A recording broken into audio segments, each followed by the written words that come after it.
Nothing you've heard can prepare you for what's going on behind Allie's office door. Here we come, walking down the street. We get the funniest looks from everyone we meet. And incredibly funny. A lot of slap and tickle on 4 tomorrow from 9. Now on 4, continuing our look at the monkeys phenomenon, Arthouse talks to 5 people who didn't make it to the top of the tree.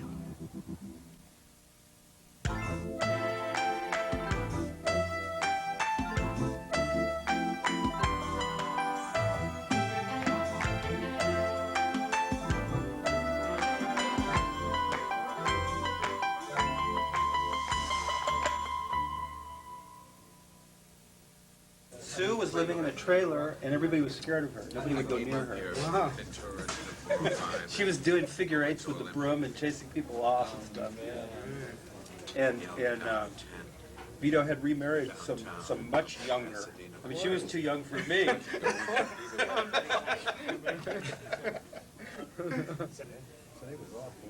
Yeah, I didn't think he was all that great as an artist.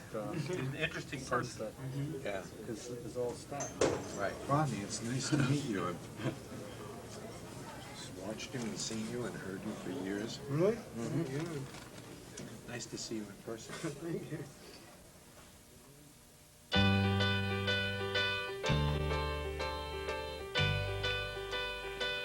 Oh, I could hide neath the wings of the bluebird as she sings. The 6 o'clock alarm would never ring, but it rings and I rise, wipe the sleep out of my eyes. My shaven razor's cold and it stings. Cheer up, sleepy Jean, oh, what can it mean to a daydream believer and a homecoming queen? Cheer up, sleepy Jean, oh, what can it mean to a daydream believer and a homecoming queen? 106.7 K-Rock, K-R-O-Q, K-Rock, FM, Pasadena, Los Angeles. Famous K-Rock. That's right, it's 9 o'clock and time for the original Rodney on the Rock, right here at 106.7 K-Rock. Now back to some new music. I got new Monaco, new Spiritualized, new Oasis, Blur, everything from now till 10, and then I'll be back at midnight for part 2. So stay tuned for the original Rodney on the Rock show. I was always into music when I grew up, collecting those 45s and listening to all those amazing 45s as a kid, those girl bands and the pop bands. That really turned me on. That's why I came to Los Angeles, basically. I wasn't into the psychedelic scene, more into the pop.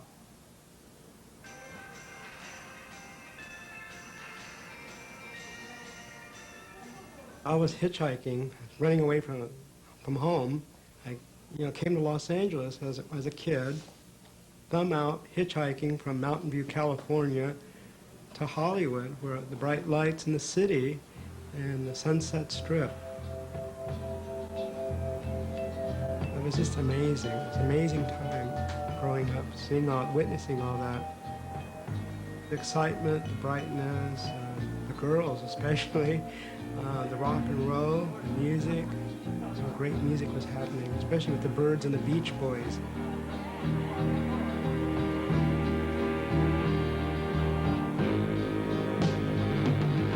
Madness, auditions, folk and roll musician-singers for acting roles in new TV series.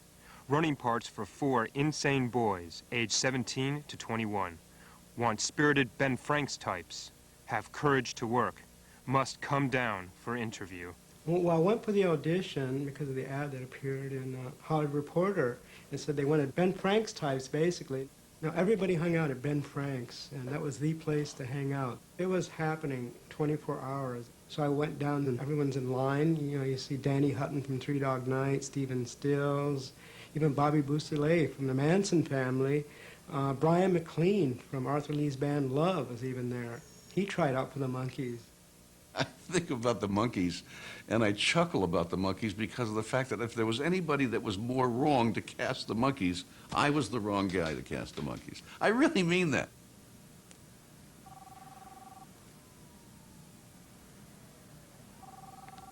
You know, everybody said, well, he knows all the young guys, and they were assigning pilots to people. And one day, they put this script on my desk, and I mean, I sat there and I read it, and I didn't have the bloodiest, faintest idea of what I was looking at.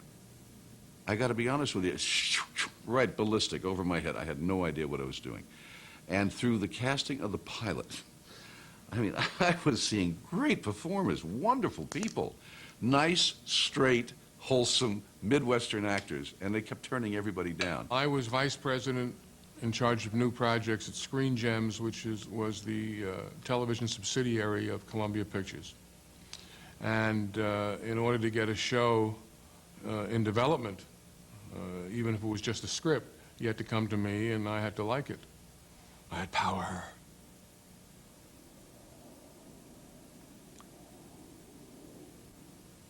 Well, what happened was that Bob Rapelson walked into my office. This was maybe 6 months before I gave the original green light, and he said he wanted to do Hard Day's Night as a TV series.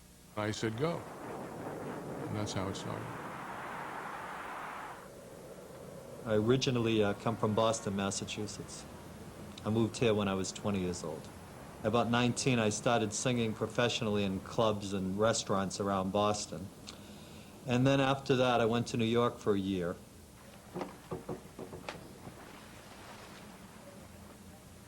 I don't know, I always had a passion for coming to sunny California, you know, with the weather, the beautiful weather, and the fact that Hollywood was here in Los Angeles. And I figured if I'm going to be in show business, it might be a great place to come. It's interesting because I never really did go for many auditions, but I guess I remember it pretty well. I remember the song that I sang, which was Hava Nagila, which is a weird choice, but the reason I sang that is because they asked me all these different songs I knew, and I guess they were tired of hearing maybe a lot of the same kind of things. So the minute I said Hava Nagila, one of the guys jumped on, sing Hava Nagila, you know? So I imagine in the interview they were hearing all different kinds of songs. And they were very impressed with my voice. And they were starting to say things like, you know, well, maybe we could put a wig on him and all this other kind of stuff because, you know, long hair was in and I had short hair. And I was cringing to think about at the time, God, they're going to put wigs on me. What are they going to do to me, you know?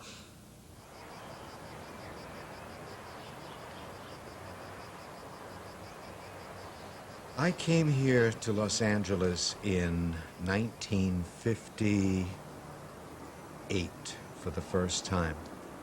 At that time, I was signed with MGM Records in New York City. I was living in New York, and I had come out here on tour with those Dick Clark tours, and I came out here in 1964 to live.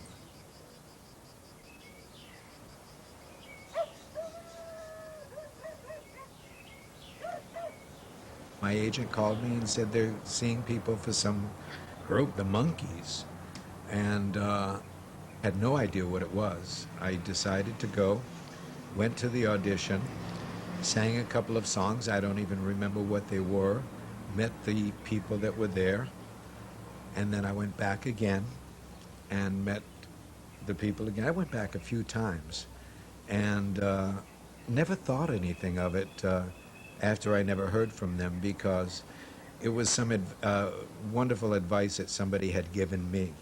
Go to an audition, do the best you can, forget about it, get on to the next. Don't think 1 minute, you know, was I good, was I awful, was I bad, you know. Just get on to the next one. And that's what I've tended to do, you know, so that's what I did in that case and never heard from it, so I also auditioned for Robin and Batman and Robin, the TV show. And when I'm the famous finalist. I almost got that one too. I had put under contract to the studio David Jones after seeing him on Broadway in Oliver. I didn't know what I was going to do with him, but I was hoping that we would find a show for him. And so I said that, well, we got one of your group. All right, let me ask you something. I mean, like, do you make a folk sound or a rock sound or anything like that? I make a terrible sound. Hey, let me do the song and dance to it. Song and dance? Yeah, cartwheel, something. Do something, quick. A song and... You must be joking. No, I'm not. What do you want me to do? Sing? Dance, one of your little quick things. Hey, Davey, you want to know something? Honest, hold it for a second. What? I really think you should have done a job.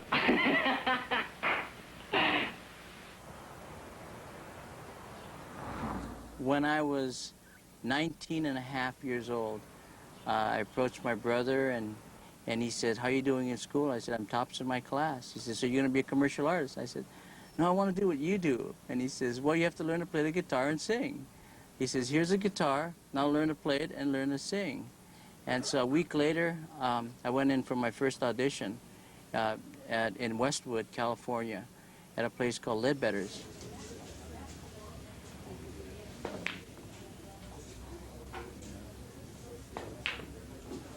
I was one of 250 guys that auditioned that day, and I was the last one that was brought into that group. That group was eventually evolved into a group called the New Society, and that's when I first met Michael Nesmith. I guess I worked with Michael Nesmith for about 2.5 years. Oh, wow! Are you ready for this? Seriously, why do you do this kind of business? What's that? Play the music. Well, I mean, How'd you get to why it? do they call that a light? I don't know. That's just where it's at. Well, how'd you get to it? How long ago? About 2 years. You just came to it 2 years ago? Mm-hmm. What before that? I was a failure.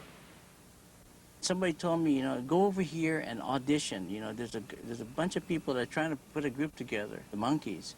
For me, it was just another audition. I had known that there was so to speak, big money behind it, and that they had already had a couple members of the group during that time. But I do know for a fact that Michael made it, because Michael drove up to one of our rehearsals with the New Society in one of those cars that looked like a Thunderbird turbine-engined car. And it was something like I had never heard before. It sounded like a jet plane had just pulled up in back of the alley at the rehearsal.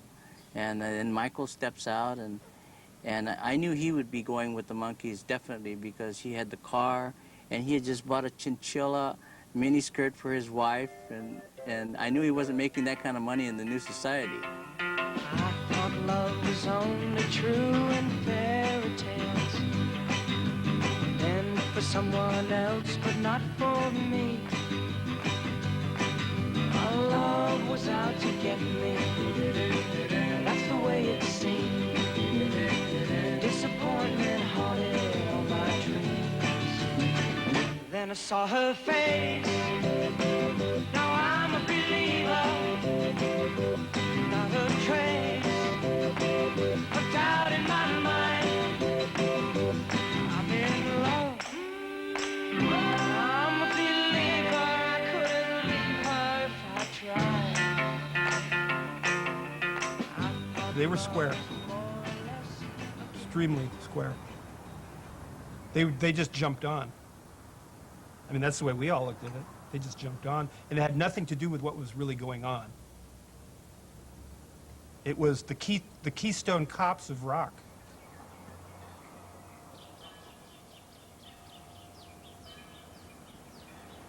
The lure was $700, $750 a week. There was a guy, Bobby Jameson, who told me about the audition. He said, you ought to go down there. You're what they're looking for. You'll make $750 a week, or whatever it was. It was an enormous amount. He didn't let me know that it was comedy. So I went down there being the hip street band guy, sort of graveling my voice and like, man, and like talking like this, and it was wrong.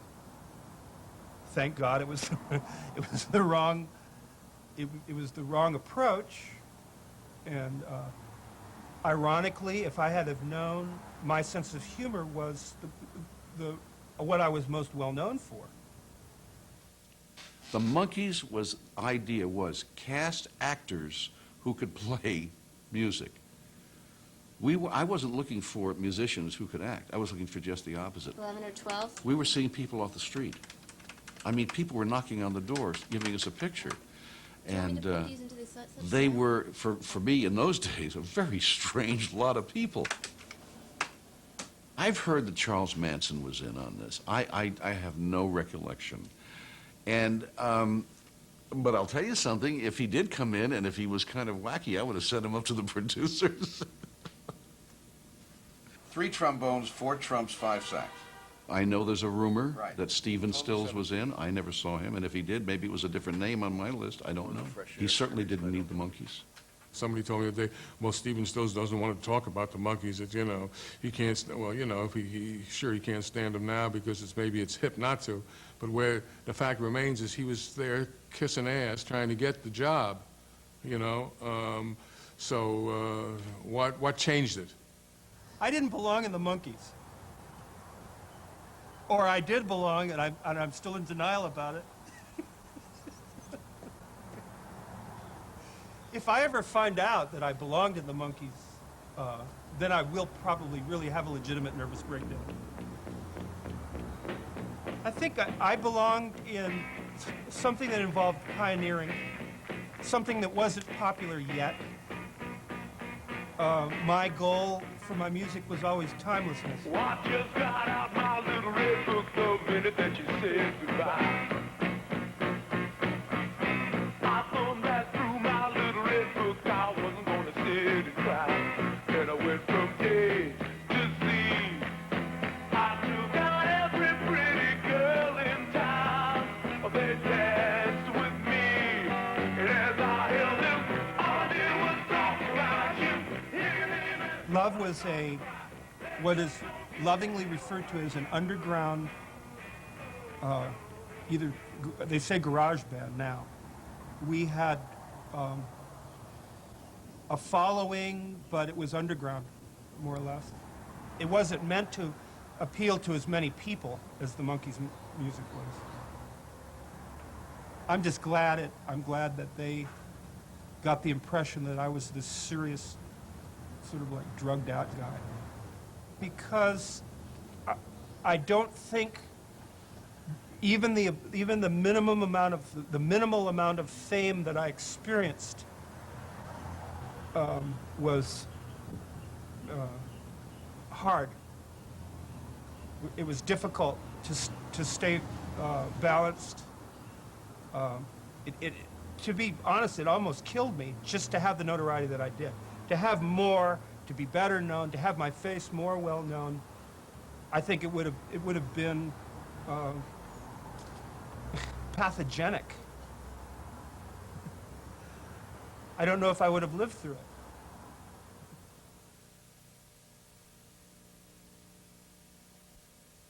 it. 62, check, check.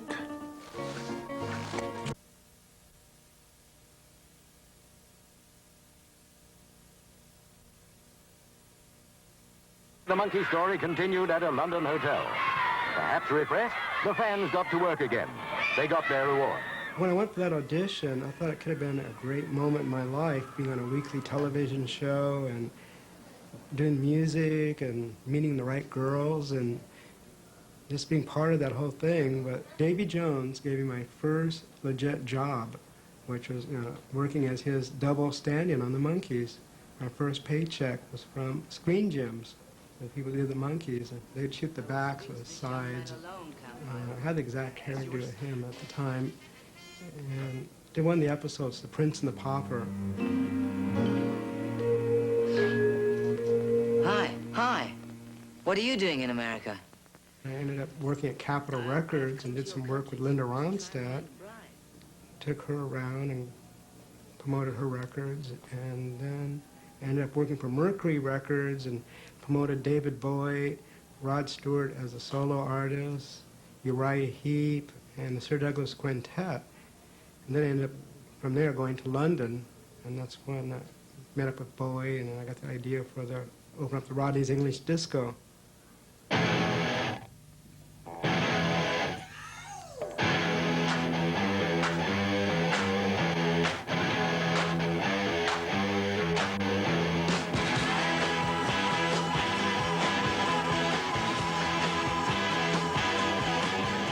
Well, the disco was a club on Sunset Strip that I had called Rodney Bingenheimer's English Disco. It was a glitter glam club. It was the only club in the United States where you would hear David Bowie, T-Rex, The Sweet, Suzi Quatro, Mud and Slade, and all these amazing people would show up dressed in glitter and platforms, and it was just the place. Led Zeppelin used to hang out there, Bianca Jagger, Keith Moon would come down and have a rave. It was amazing. It was the club, real wild. I mean, there were no rules, no holds barred. Imagine charging guys $2 to get in and girls $1. You can't do that nowadays.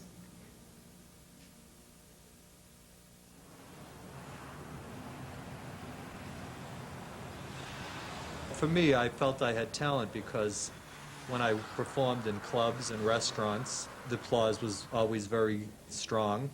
People would come up and comment on what a beautiful voice I had, what a clear voice, how they loved the songs that I did. People would tell me, oh, you're going to be a big star and things like that. And of course, being a young man at the time, I was very impressed with the things that people bestowed upon me, the comments and things like that. In my heart, I wanted to be a pop singer and do that kind of music. And I would say it was probably in the early 70s. It's hard for me to remember exactly. I came to record this song because the fellows that had this song, the guys that wrote it, felt they had a hit. And they told me that they had tried over 100 singers. And when I went in, they liked me right off, and they wanted me to record it.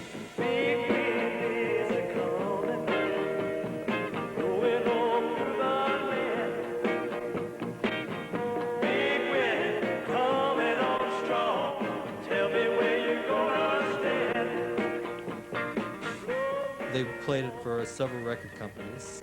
A&M and Dunhill Records at the time were very interested in the record. We felt it was going to do something, and I don't know what happened. All I know is it never got out. It was one of those things. That was disappointing for me, I'll be honest with you, because I loved the record. Everyone I played for that record said that song is a hit, and it was like, you know, when you hear that kind of stuff, you get very excited, and so there was a disappointment in that particular song not making it. As much as I loved singing and performing, it was never my number one thing in my life. At some point in my life, I think when I started hitting my early 30s, I really get tired of singing at night all the time and working at night while everybody was, you know, off during the day. So I started to take a look if I really wanted to do that as a main thing in my life. And I went to a party. It was an outdoor party. I remember thinking at the time, gee, it would be kind of nice working outside. The weather's so beautiful in Southern California. And so I was at this party, like I said, and one of the fellas there was into pool cleaning. And I went over and I talked to him, and I asked him if I could go with him, and he'd show me the ropes, and he said, sure. So I went with him for 2 weeks. I learned how to do it. I started my own pool room. Told everybody I was now in the pool service business. And within probably 9 months to a year, I created my own business.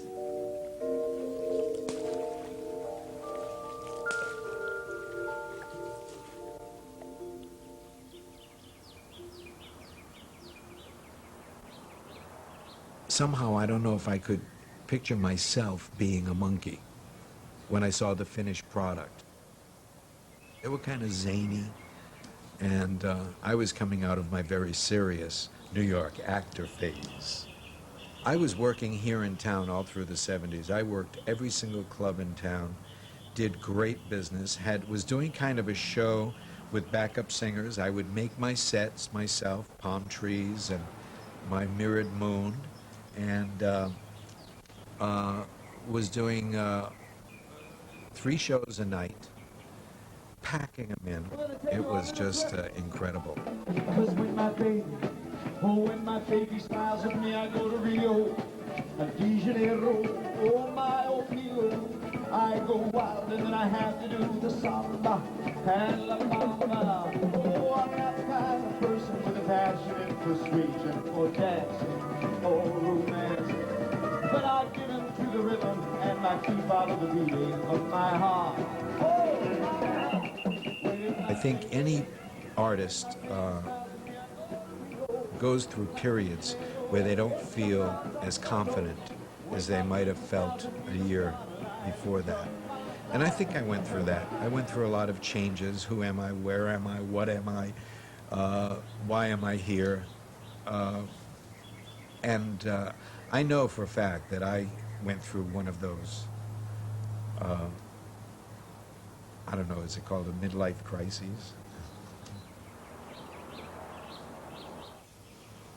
As a matter of fact, I was touring and traveling and doing clubs all over this country and all over the world, and I got tired.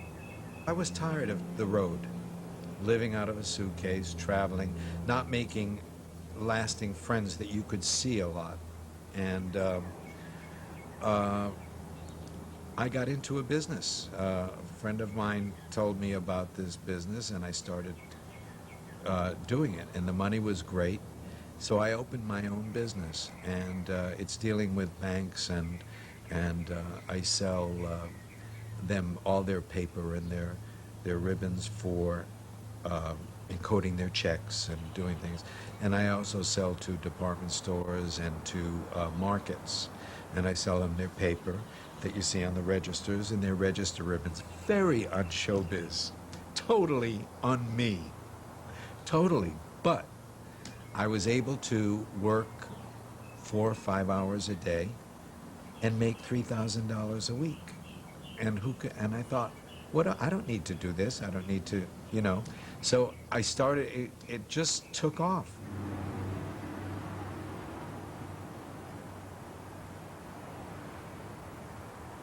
I've had a lot of experiences that would have killed most people. Drug overdoses, felony arrests. I was invited up to Sharon Tate in Romans the night that the Mansons showed up.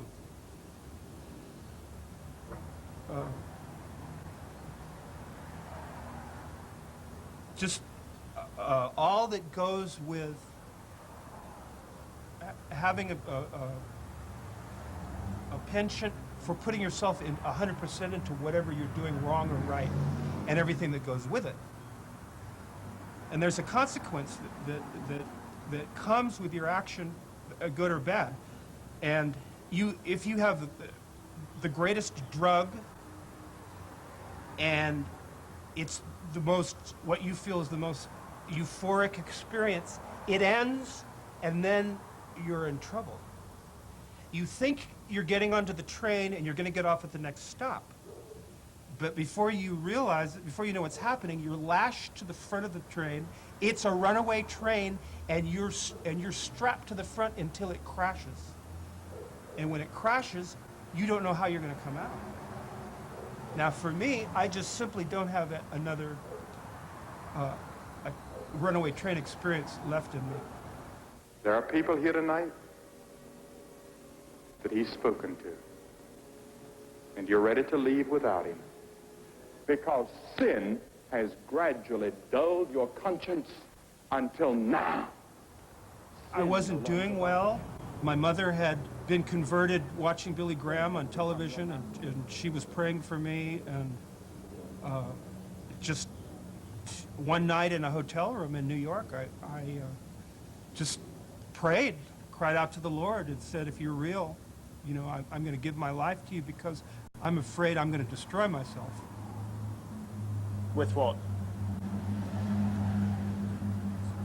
Every kind of destructive behavior you can imagine.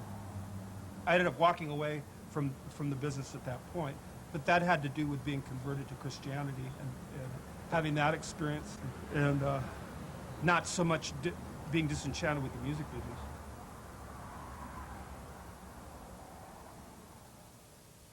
It's some DJs in my time, but who's the one that springs to my mind?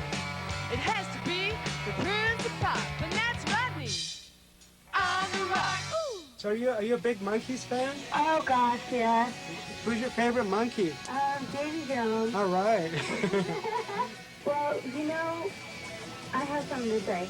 You might know me from a long time ago. Mm-hmm. My name's Tanya. Back in 1985, I used to play a lot of Monkees on my show, mixed with today, you know, the happening music at the time, along with the Bangles and stuff like that, Go-Go's. I'd play a lot of Monkees, and suddenly there was a big interest again. All the mods were really into the Monkees. So then I had the Monkees in the studio. I had interviewed with Mickey Dolenz and Davey, and they'd come by every now and then. Have you been doing okay? Oh, definitely. Oh, good. Yeah. You sound good. Great. Thank you. Well, should I let you go? I thought you liked Mickey, though. You used to like Mickey. No, I really don't like with Davey. Really? Yeah. Ah. And I had a friend. Since I was a kid, and I remember growing up seeing the Monkees driving around their GTOs, I was jealous. I wanted a GTO. I was the car of my dreams. So I recorded a single, 45, with Blondie as my backup band, and they did it for me as a thank you for giving them their very first airplay. And we recorded a little GTO. Still didn't have a GTO, but we borrowed a guy's car, used it for the cover, and I ended up buying it from him. And I still have that car to this day. And it's my own little GTO. Little GTO, you're really looking fine. 30 pieces and a 4-seat, 2 and 389. You ought to see her turn it up now. Listen to her whine. And one turn, when you got GTO. It's just cool. People are always pulling me over, asking me if I want to sell it, or, oh, nice car and stuff. But I don't really go far. I don't really hang out that much anymore. Every day there's a few things I do. I go out to eat. I go out to Denny's coffee shop in Hollywood. And then I may have dinner over at the IHOP. IHOP is the International House of Pancakes, and get all kinds of pancakes from all over the world. Then later on at night I go over to this deli called Cantor's, and that was the place where we all hung out in the late 60s. We were growing up, still going there, and a lot of people stop by. They have jams. Sometimes you get people like the Teenage Fan Club will stop by, or yeah, it's a really cool place.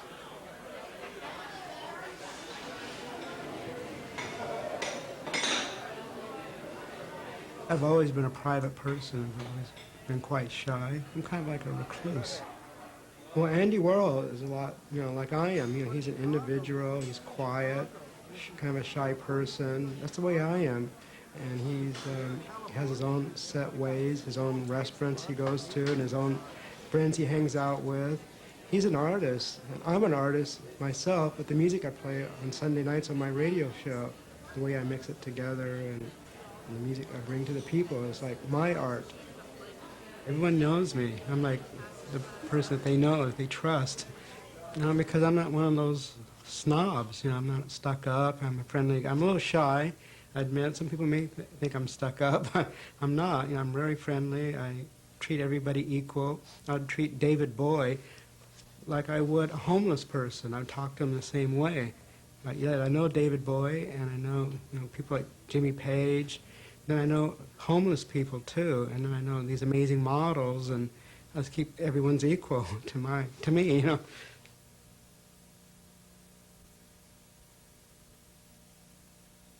Excuse me, officer, is it all right if we take your photo? We're the power behind power.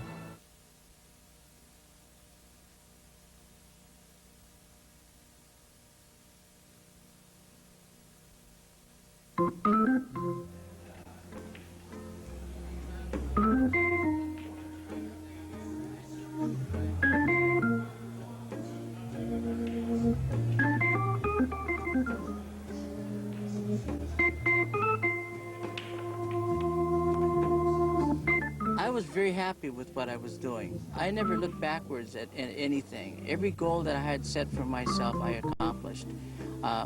Unfortunately for me, I didn't tell myself I wanted to have 15 gold records, because maybe if I had done that when I was 20, I might have a wall of 15 or 20 gold records.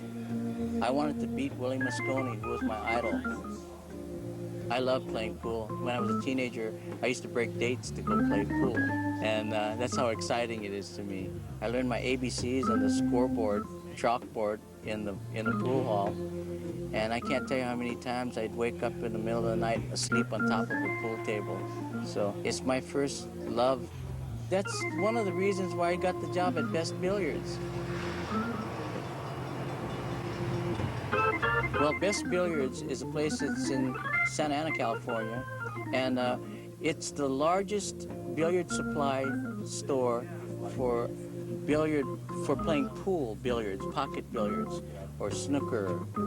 And we supply all of the billiard parlors in our country here with all the supplies that they need. And we also furnish private homes with custom pool tables. And that's a great job. It's something that from being a pool player at a real young age, I love playing pool, obviously, and so to work at a place that sells pool tables and cue sticks, exotic cues, is the best, most favorite thing. It's like for me working in a toy store, and it's an adult toy, of course, but for guys, it's a guy kind of store, and it's a lot of fun.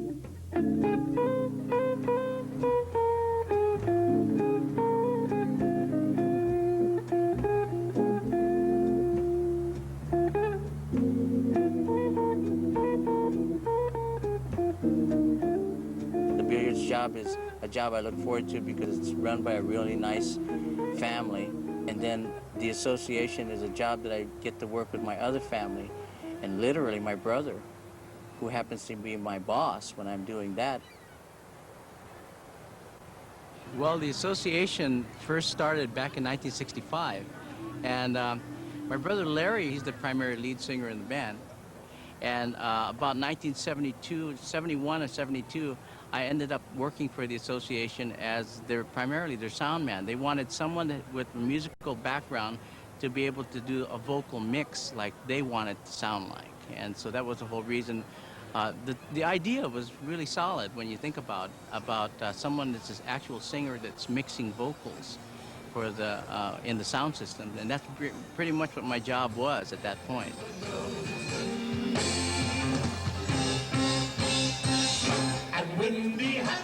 This particular place, we're playing in the Lido Island Yacht Club here in California, and it's the sun's about ready to go down, and it's just beautiful here.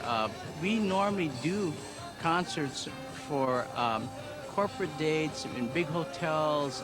Sometimes, a lot of times, we do outdoor concerts. We just finished doing a whole tour of outdoor concerts. Half the time, we're doing indoor gigs for 4,000 to 5,000 people, and then other times we play up to perform in front of 150,000 people.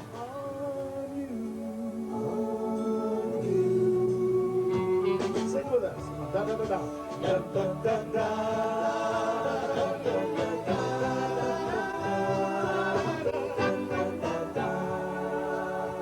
The association was the nostalgia group of the 60s, and if you grew up in rock and roll music, listening to rock and roll music of the 60s, you had to grow up with the association. The reason the group has been around for so long in my opinion, is one major factor is that the quality of our music has always been top dollar.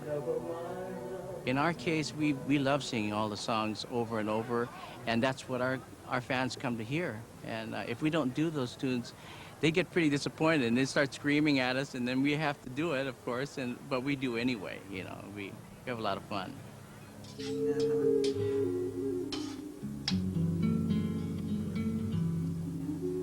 I am thinking about getting back into the acting scene again. The opportunity came through a friend of mine who worked with Richard Gere. They needed a stand-in. And so I went down, and it worked out. I started working with him, and I've been working with him for the last couple of years.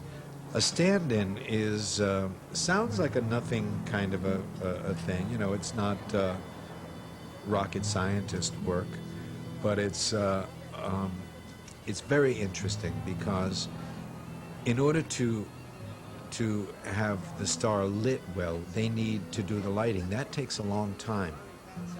And so the star cannot be expected to sit there or stand there for hours and then do their scene. So what I do is I will sit or stand or run or jump or whatever the star is doing in the scene while they check the lighting, the sound, they check everything. And it's just been a great opportunity to get back into the business.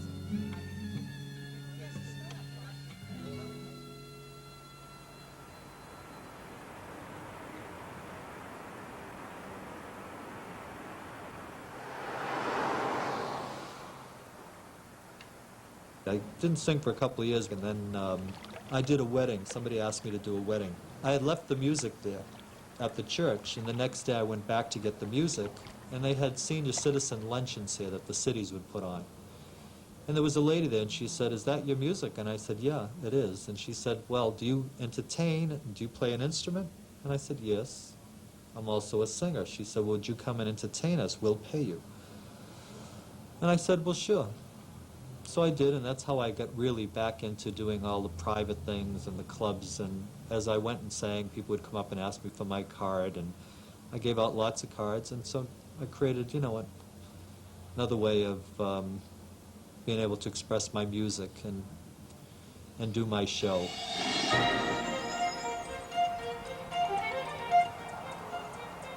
Welcome to Leisure World Laguna Hills. This private community, nestled in the rolling green hills of sunny Orange County, California, is not just a place, it's a lifestyle.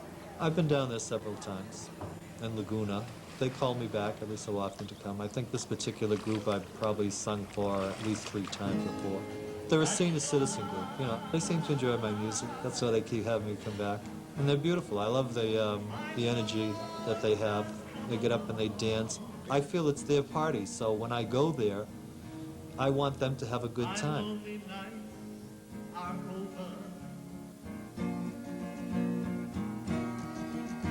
And life is like a song. One of my fantasies was to become famous, to become a star. But behind all of that, I was very fortunate to grow up in a family that, even though I was gay, there was many things I learned in my family. Becoming a star and everything was secondary to being a fulfilled, whole-rounded person with those kind of values that I grew up with. At you.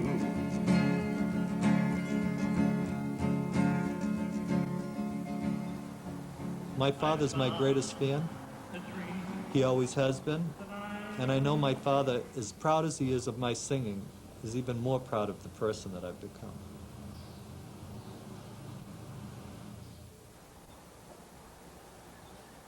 It's about 10 o'clock on Tuesday morning, and I'm ready to go to an audition for a film called Kill 'Em.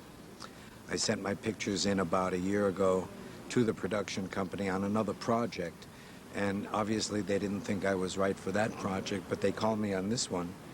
And I'm looking forward to going in. It's part of a mafia don, and I hope I get it. It is important to get this job. I've been kind of semi-retired, and now that I'm getting back into the business, I seem to be going up for these real tough guy parts. And so that's kind of an acting stretch, because I'm really a pussycat.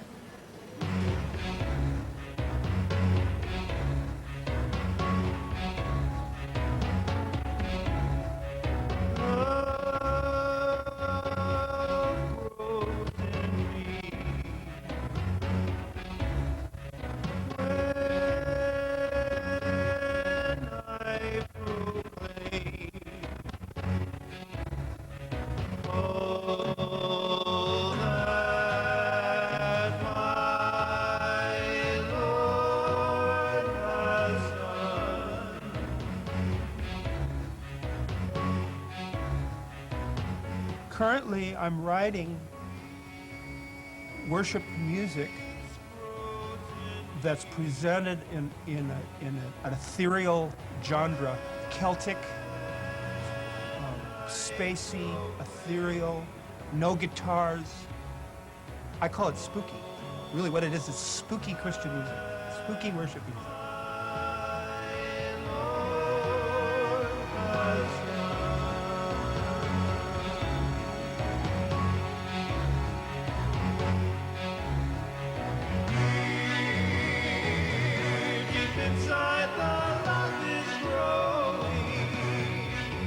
I started making music again when I felt comfortable to move back into writing without violating my stand,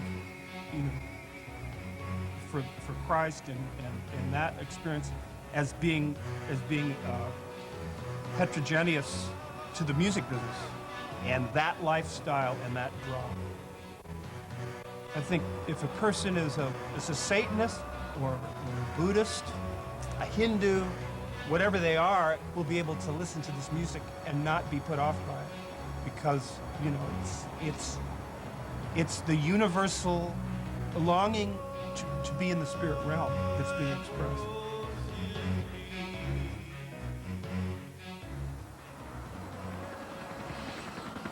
Many of the kids who were talented didn't need the Monkees. The Monkees was an opportunity. 4 guys got the shot. Some people, supposedly, that were in on it, some of them did move on and went on to very, very successful careers. I think probably out of maybe 400 or 500 people that were seen for the Monkees, I think maybe 20 are still in the business. Well, these are the famous MGM gates, and I've just come back from an audition, which I'm very happy to say that I got the part. Would have been very embarrassing if I hadn't. But then again, it would have been just another notch in the belt of auditions in Hollywood. People who tried out for the Monkees, I hope they've made it, because it's been a lot of years. And if they haven't and they're still trying, my heart's with them, and they'll make it somewhere. Even if they don't make it, they will have made it, because they tried at doing something that they loved and they didn't give up.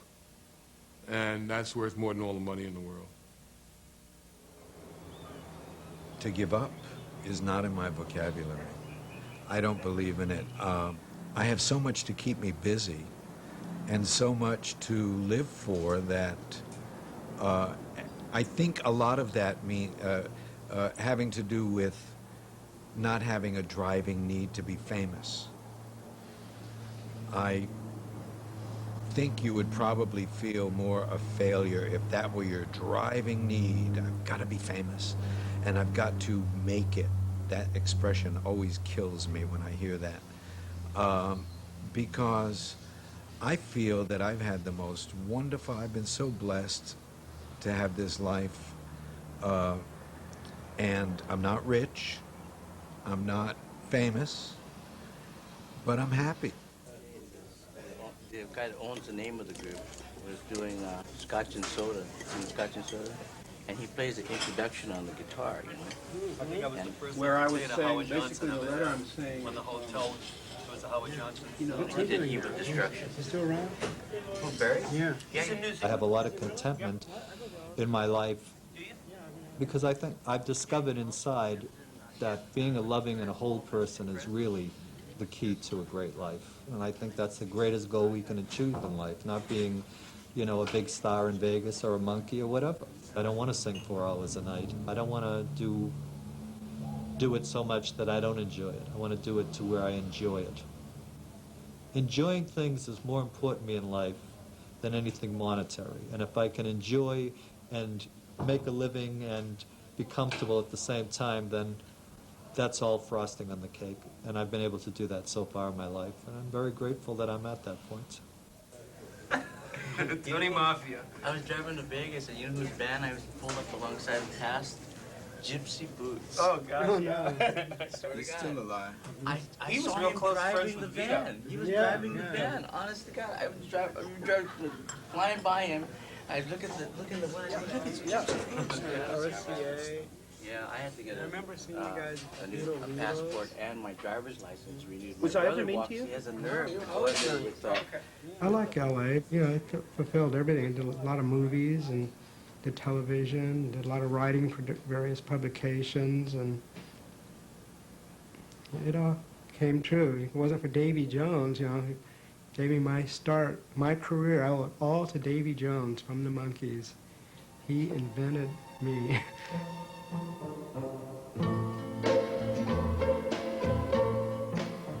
The famous face of Paul Simon is in focus next Sunday when Arthouse asks why his faced theatrical venture was such a disaster. A roll of the dice, the story of the Cape Man, is at 9 o'clock next Sunday here on 4.